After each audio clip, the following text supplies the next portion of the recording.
Hi, I'm Quinn Lemley with Secrets of the Stage. This is the place where we pull back the curtains and we dive into the creative process. And today we are going to talk about creativity in photography and in personal and executive coaching. I have one of my favorite people in the whole world, Katya Nicholas.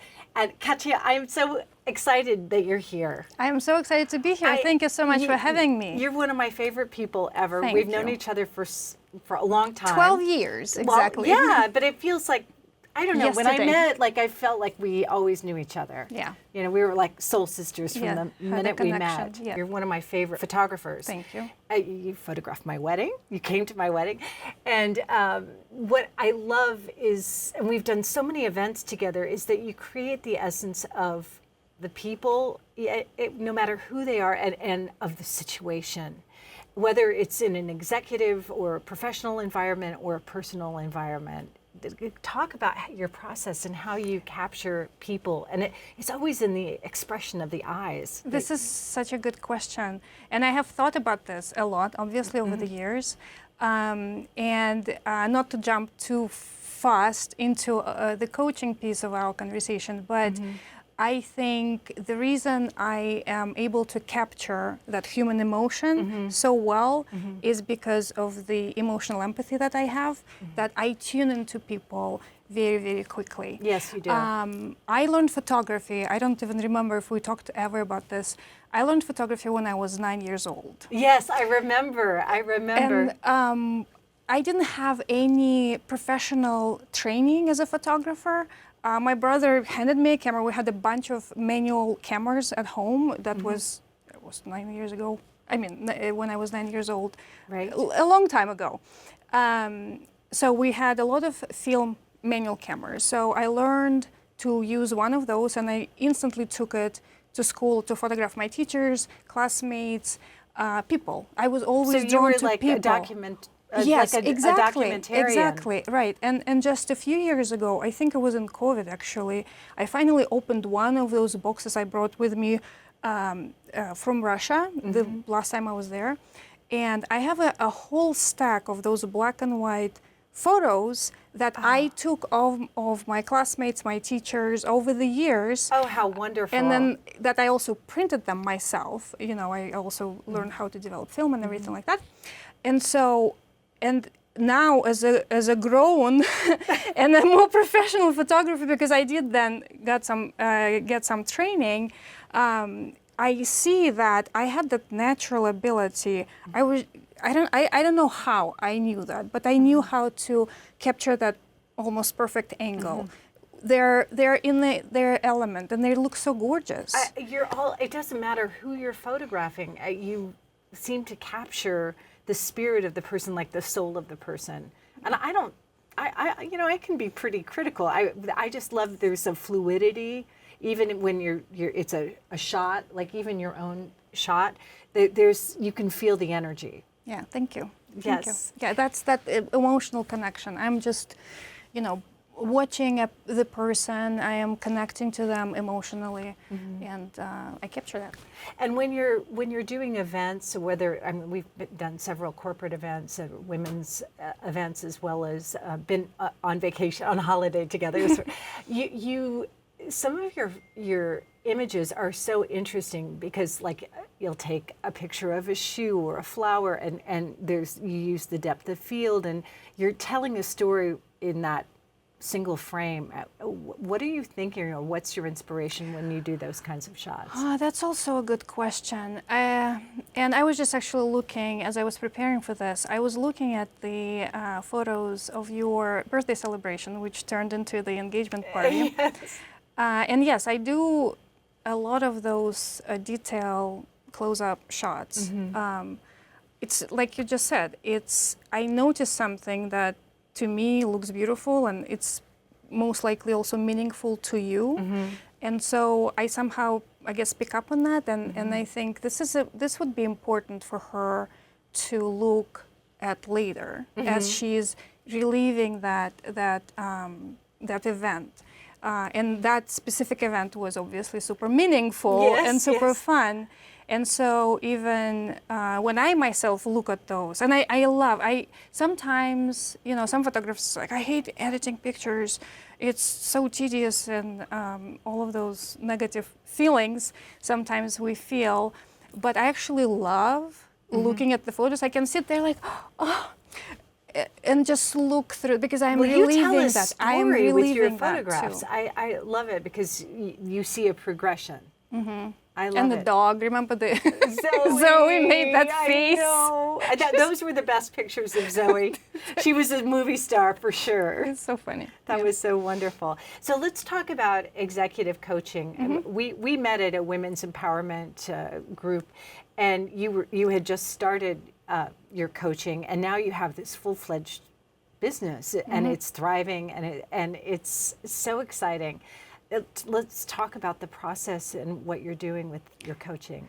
As we just were talking before we started taping, I got certified in Clifton Strengths assessment, and you and I also did that, and we just looked at her Clifton Strengths to remind ourselves. And that was so long ago that I took that test, and it was the most fun test I've ever taken. Yeah, it gives you so much more granular picture of yourself that gives the person that framing, right? That you don't have to be one thing only.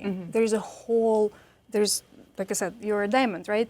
There are so many different sides to you. And so I use that as a foundation to help somebody, first of all, see all of those sides of themselves. Do people see all of the sides in themselves, or do you help uncover some of the sides hidden? Typically they don't see them as clearly. They may have a sense. So this is actually what I very often talk about. We all take our natural talents for granted, right?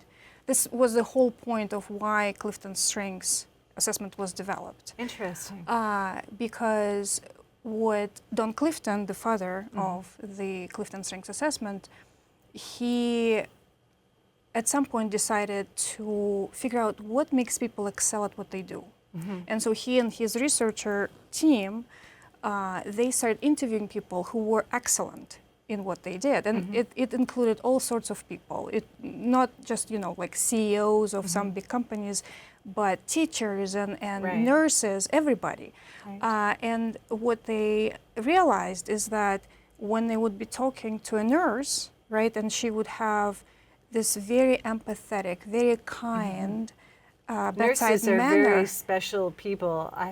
I've been in a lot of hospitals in the past few years, and those people are angels. Special, very right? special people. But what they found out was that those nurses thought that was absolutely normal, but not everybody is like that, right? So they were taking that natural ability to be this empathetic, this kind, this patient, as everybody is also like that. But that's not exactly, no. That's exactly the point, right? So we all take our natural talents for granted. And so what happens is that, to go back to your question, do they see themselves? And I say they have a sense. And so when they take the Clifton Strengths assessment, and when I do this deep dive with them, the first conversation we ever have about the Clifton Strengths, I'm like, oh my God, that makes so much sense. That's totally me. I didn't realize I was doing this. And then from that, you start developing this into a superpower. I like to call it zone of genius, superpower. The superpower. Yes. Right. And so, I use this as a foundational tool. But then, from that, we can do all sorts of things. I work with entrepreneurs. We figure out their branding, their personal branding, who they are, why they do what they do, which also then translates into photography, right? Then I help them develop the visual strategy for their brand. I work with, of course, corporate clients to help them become better leaders. But Clifton Strengths is always as a foundation. That's wonderful. So what is a is there a typical process that you would work with a client? Yes. I mean, they would take the Clifton Strengths. I do have to say that for me, I thoroughly enjoyed taking the test.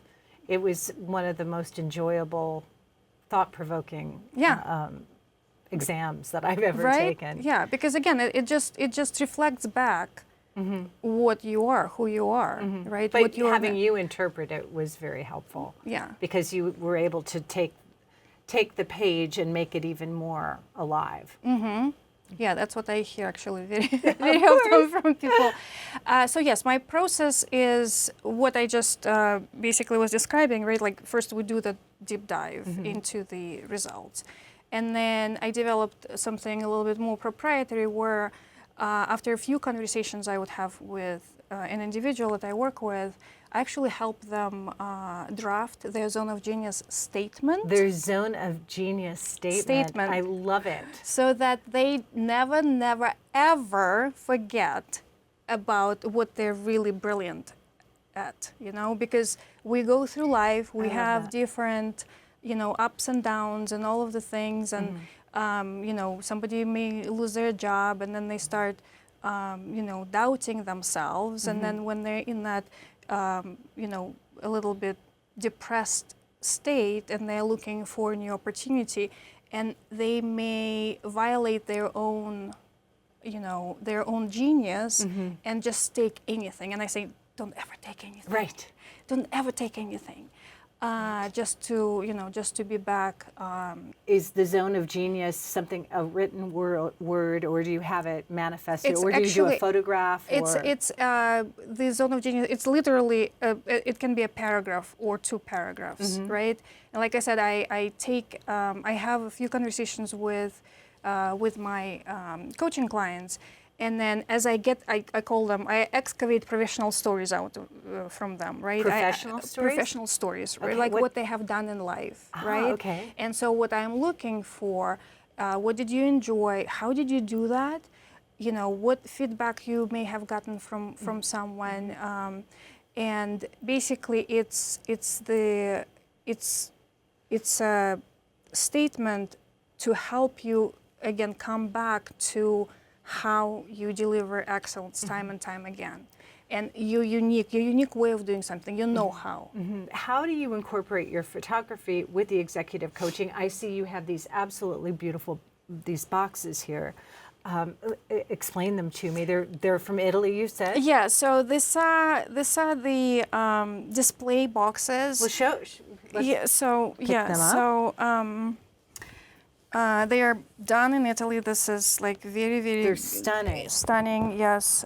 This specific one, it comes, I think, in like 40 different colors. I picked the blue one I love it. to match this one. Beautiful. So basically, this is for my new project that I am finally doing, because I've been trying to...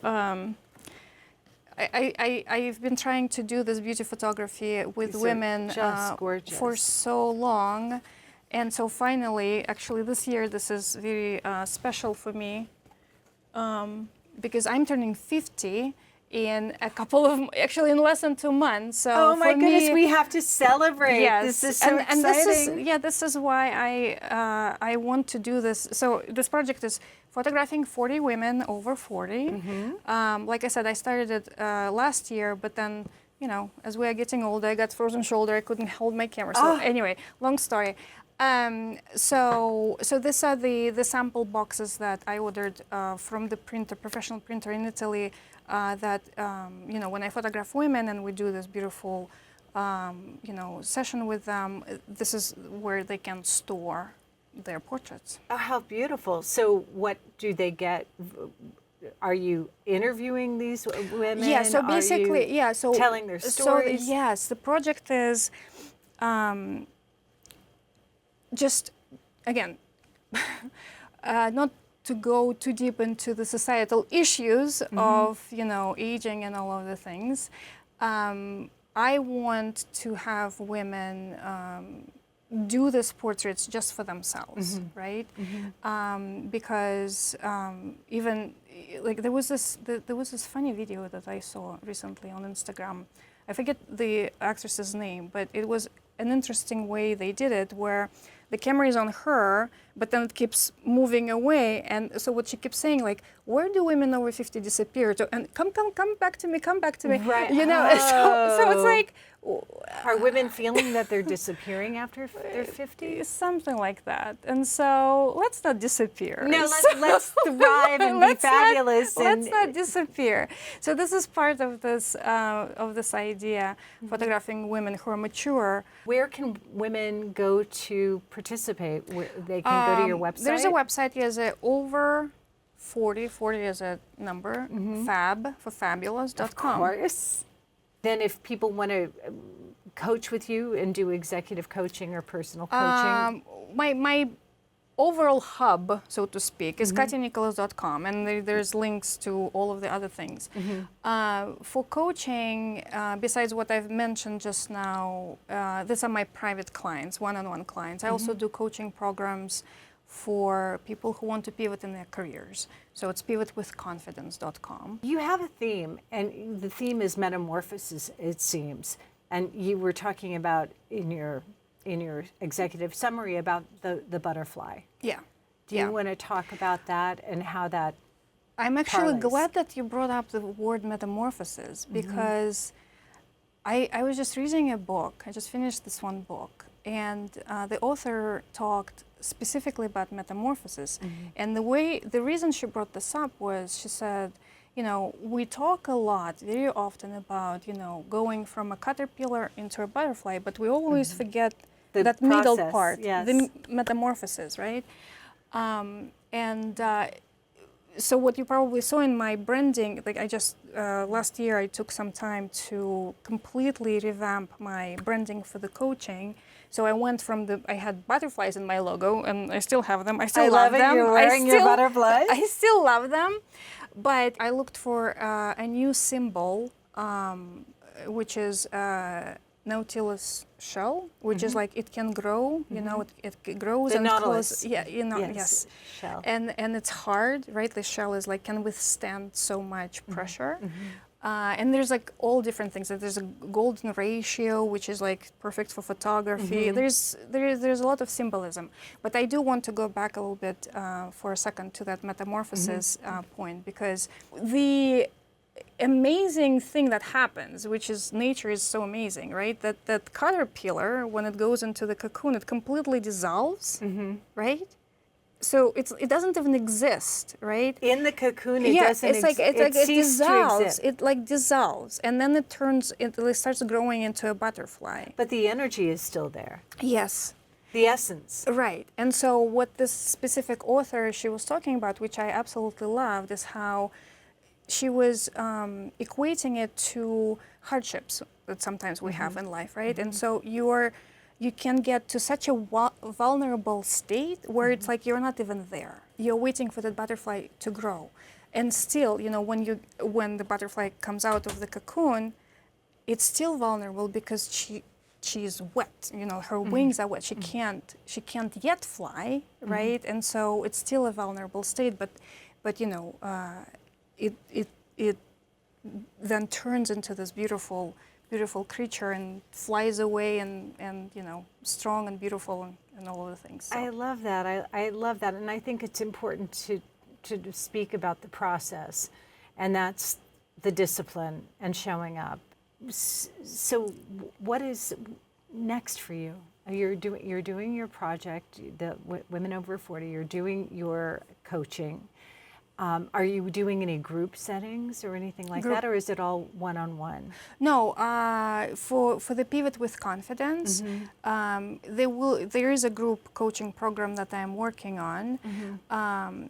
And the reason I decided to do the Pivot with Confidence specifically for career people, you know, not entrepreneurs, which actually can be part of entrepreneurial journey, is because as I started coaching, what I noticed, what happens very often, is that when I'm talking to someone and they're frustrated in their career, is that their talent profile tells me that what they're doing is not in line with who they are. Match. Interesting. It's not exact match. And then fast forward a few years later, I developed an assessment. At first it was called something career clarity assessment, and now it's a more robust diagnostic that I developed last year, pivot precision index. Oh. So basically helping someone to see how ready they are to pivot in their career.